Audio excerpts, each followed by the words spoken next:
Morning students, I am Pushpa from Harvard Convent Senior Secondary School, Bagha Purana. So today let's start our video. But beta, firstly you open your Hindi reader book on page number 16. In this video we read our second chapter and our second chapter is नीलम परी. जो second chapter है उसका क्या name है? नीलम परी. So let's start to read it. बेटा एक परी थी, उसका नाम नीलम था, वह बहुत सुंदर थी. कौन थी? एक परी थी, उसका नाम क्या था? नीलम. और वह देखने में कैसी थी? बहुत ही सुंदर थी.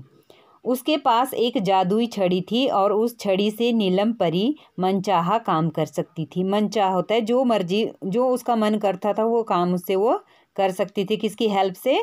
उस छड़ी की हेल्प से. नीलम परी बहुत दयालु थी. बेटा दयालु होती है जो दूसरों पर दया करती है. वह सबकी मदद करती थी. मदद होती है जैसे आप हेल्प करते हैं किसी दूसरे की, तो वैसे ही नीलम परी सबकी क्या करती थी? मदद करती थी. एक दिन नीलम परी उड़ते हुए अपने बगीचे के तालाब के किनारे पहुंची. वहां एक अकेला बच्चा रो रहा था. क्या हुआ? एक दिन जो नीलम परी थी वो बगीचे में जैसे उड़ रही थी और कहाँ पहुंच गई? जो उसका बगीचा था वहाँ पे एक छोटा सा तालाब था, उसके किनारे पहुंची और उसने वहाँ पे क्या देखा कि एक अकेला बच्चा क्या कर रहा था? रो रहा था. कौन रो रहा था? बच्चा. नीलम परी उसके पास गई. उसने बच्चे से उसका नाम व रोने का कारण पूछा. तो क्या हुआ? जब नीलम परी ने उस बच्चे को देखा तो पहले क्या किया? वह उस बच्चे के पास गई और उससे पूछा कि बेटा तुम क्यों रो रहे हो? तो बच्चे ने कहा मेरा नाम मिंटू है, मैं अपने भाई बहन के साथ मेला देखने जा रहा हूँ. तो क्या किया?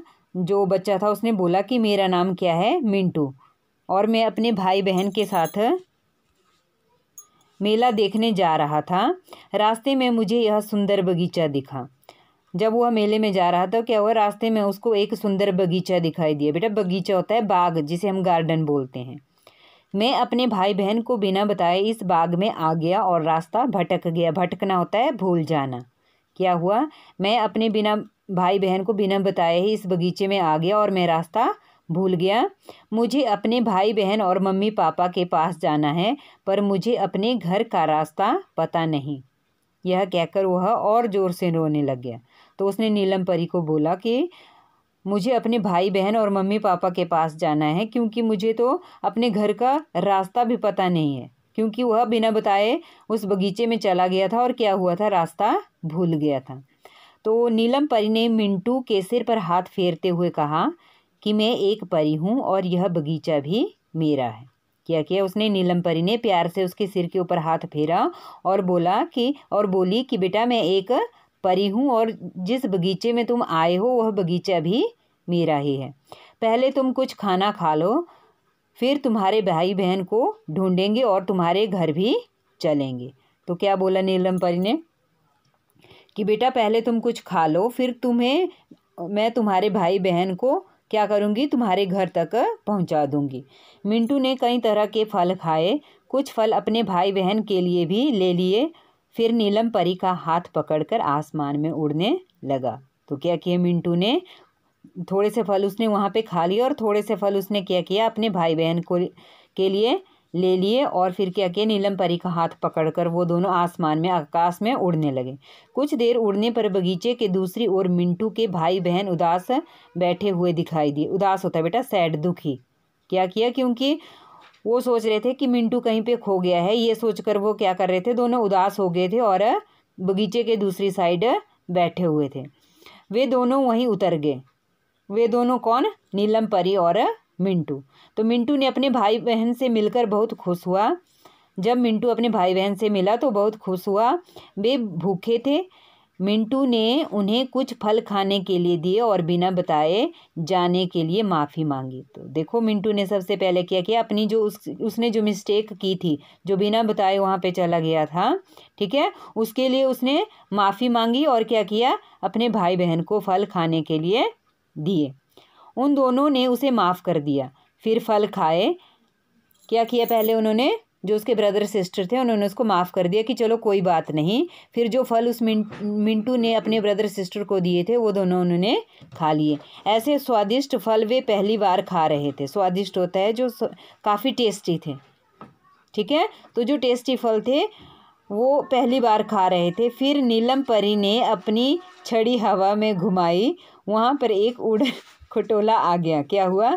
नीलम परी ने जो छड़ी थी उसको हवा में घुमाया। जब उसने उस छड़ी को हवा में घुमाया तो वहाँ पे एक उड़न खटोला आ गया। उड़न खटोला होता है बेटा मतलब जो उड़ने वाला होता है, विमान, जैसे जहाज ही ले लो कोई, ठीक है। तो सभी उसमें बैठ गए। परी का आदेश पाते ही उड़न खटोला उन्हें लेकर मेले में पहुंच गया। सबने खूब मज़े किए। क्या हुआ? जो उसके ब्रदर सिस्टर थे वो भी और मिंटू भी परी के साथ साथ किस में बैठ गए? उस उड़न खटोले में, उस विमान में बैठ गए। और परी उन्हें कहाँ लेकर गई? मेले में। तो क्या किया? सबने खूब मज़े किए।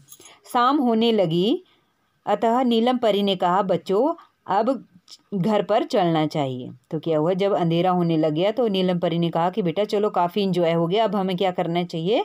घर पर चलना चाहिए। बच्चे उड़न खटोले में बैठ गए। उड़न खटोला मिंटू के घर की ओर चल दिया। कुछ ही देर वे घर पहुंच गए। तो क्या हुआ? जब सारे उड़न खटोले में बैठ गए तो वहाँ से वो कह के मिंटू के घर की ओर चल पड़े और थोड़ी देर में वो घर में पहुंच गए। तो परी ने बच्चों को घर के आंगन में उतार दिया। घर पहुंचने पर सभी बच्चे बहुत ही खुश हुए। खुश होता है प्रसन्न होना, हैप्पी। उन्होंने नीलम परी को धन्यवाद किया। तो जैसे नीलम परी ने उनको घर तक छोड़ा तो क्या किया उन्होंने? नीलम परी को थैंक्स कहा, धन्यवाद किया उसका। परी ने सभी बच्चों को उपहार में एक एक चॉकलेट दी। उपहार होता है बेटा गिफ्ट, ठीक है। जब उनको घर पे छोड़ दिया तो परी ने क्या किया? उनको एक एक चॉकलेट दी गिफ्ट में। उन्हें समझाया कि बिना बताए अकेले कहीं नहीं जाना, मम्मी पापा के साथ ही जाना। फिर वो इतना कहते हुए वहाँ से उड़ गई। तो बेटा जो चैप्टर आपने रीड किया उससे हमें क्या मॉरल मिलती है कि हमें कोई भी बात जो है मम्मी पापा से ना तो छुपानी चाहिए, अगर हमें कहीं जाना है तो मम्मी पापा के साथ जाना चाहिए, अकेले नहीं जाना चाहिए। तो नेक्स्ट वीडियो में बेटा हम इसके question answer book work revise करेंगे। थैंक्स।